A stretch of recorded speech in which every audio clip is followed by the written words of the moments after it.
we're back out for another mini adventure. It's supposed to be brighter later, so we'll see. But at the minute, it is bright, it is brightening up in places, but we're still a bit overcast. Now I was going to stop for breakfast, possibly in Richmond Creek there, but then I decided, given that we've got light winds, I may as well just carry on and do it on the way. So we've got the kettle on, and I'll do some toast after that's boiled, and we've got to do the moorings, which are coming up. The asteroid field.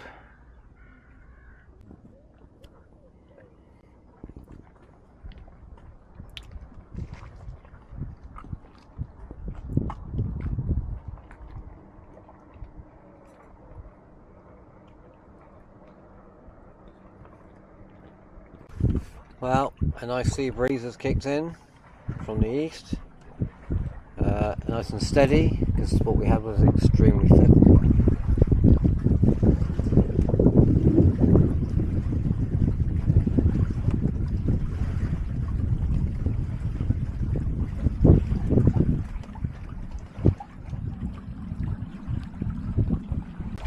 Okay, we're past August Rock now.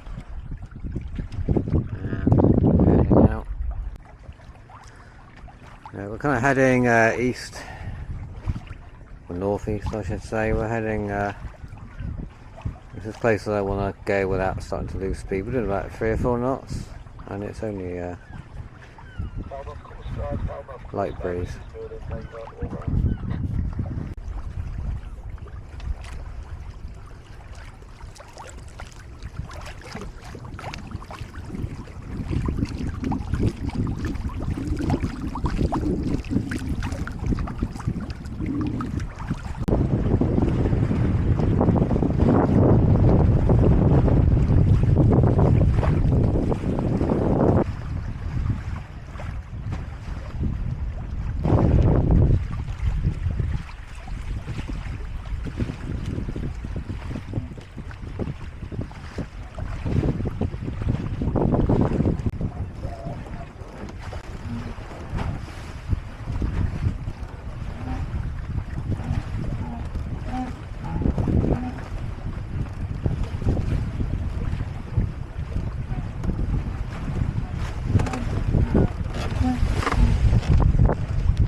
We have arrived at Gillen Creek, which dries out. It's nice in this southerly. We're just nicely out of it.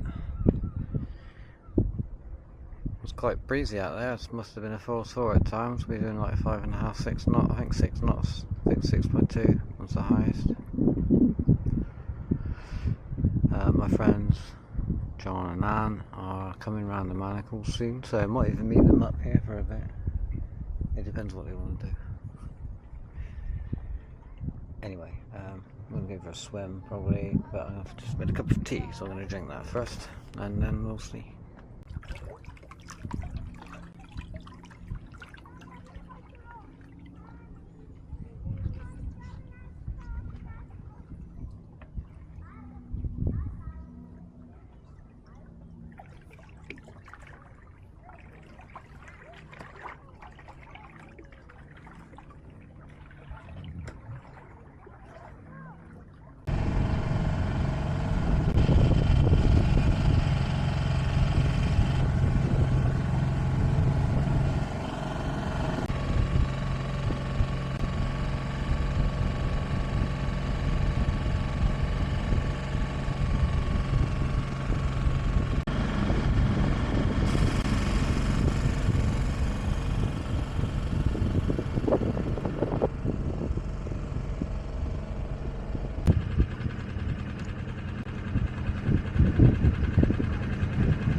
Okay, we're anchored.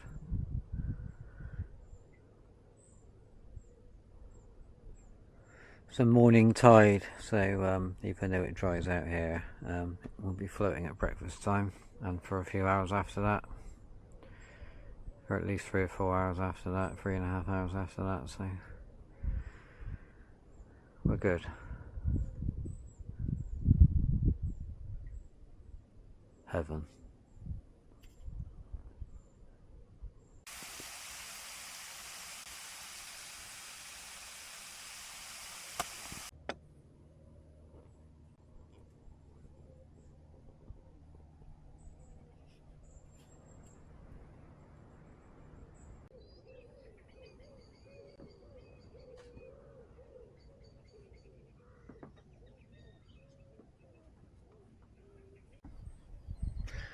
It's a fine morning here.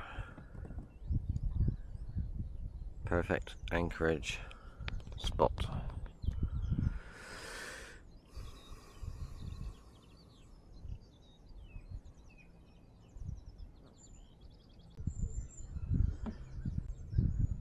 So I might take the little dinghy for a trip this morning and explore Polwetheral or something. I haven't done that properly on here before. There's quite a few creeks I haven't done yet, so my aim is to keep covering these little spots. Some people are local and don't ever get to see these spots, so I like to kind of capture these little Cornish wonders. Okay, let's go.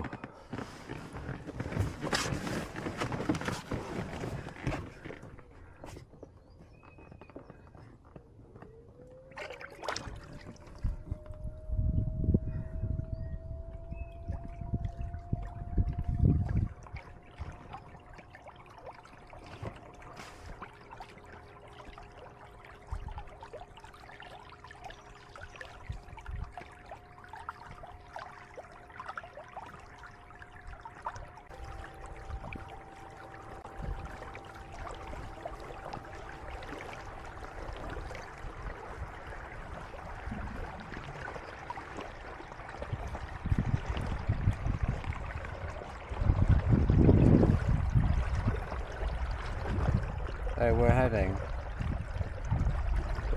Polwetheral there.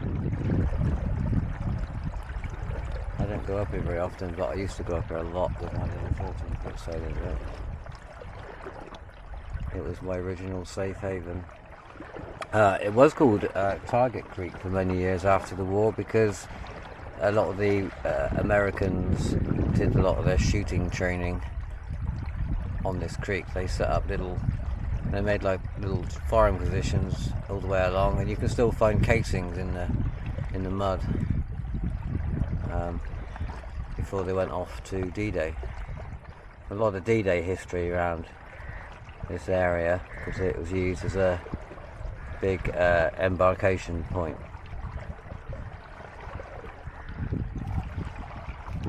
It's amazing how quiet the Halford is. It's July. Like midsummer. Now it was the weekend, it's now Monday, so obviously it's quieter because it's Monday, but even so it's empty, there's nothing. There's a couple of canoeists, the gig boat came past this morning at the creek.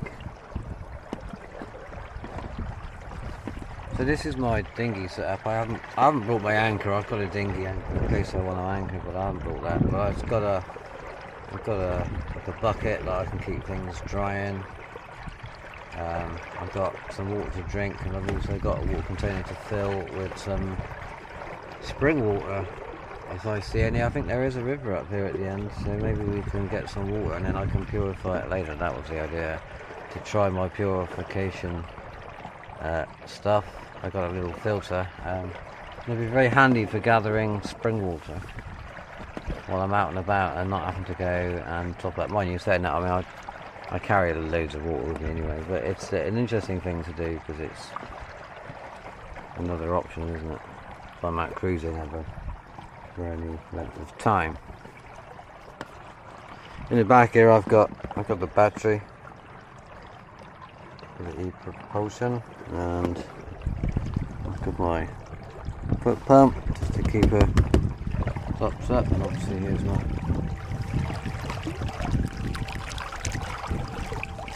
business end.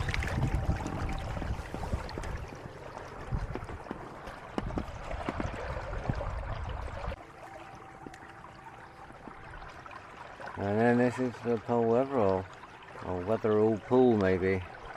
It's extremely good in a southerly wind because this groin protects you completely. It's very good in a westerly wind. It's not so good in a northerly.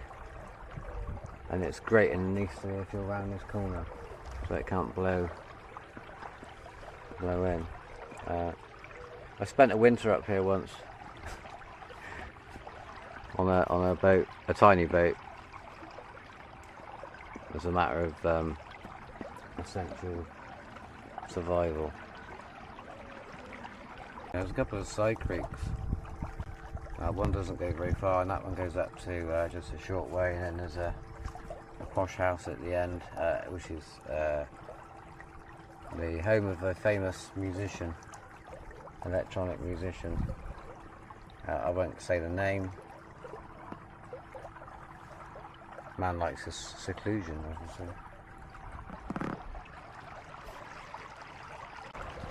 I also have to remember that it's a neap tide, so this high tide isn't so very high. But I think we'll be okay. We're about to go around the corner, so we'll be able to see that there's like a little harbourette at the end. And a stream running in. But I don't know if we'll get that far. We'll just have to see. Right, the end is in sight. I'm gonna do some sounding with the pole, with the oar. Very close to the stream.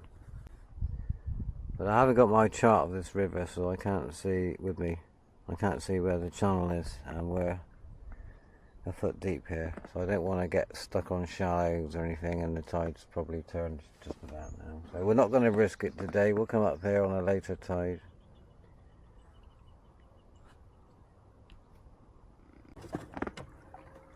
These are those little platforms that I think we use for shooting from. I found casings, as I said, around these in the mud at low tide. Way back now. Bloody lovely. I've resorted to naked exploring in true Warren fashion.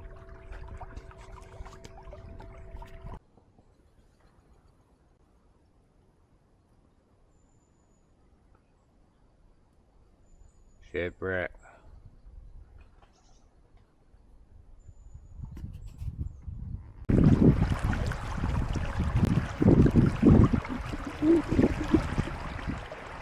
Home sweet home. It's got rather windy from the east since I've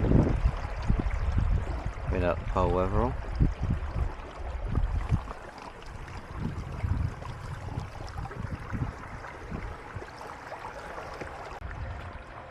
Magic.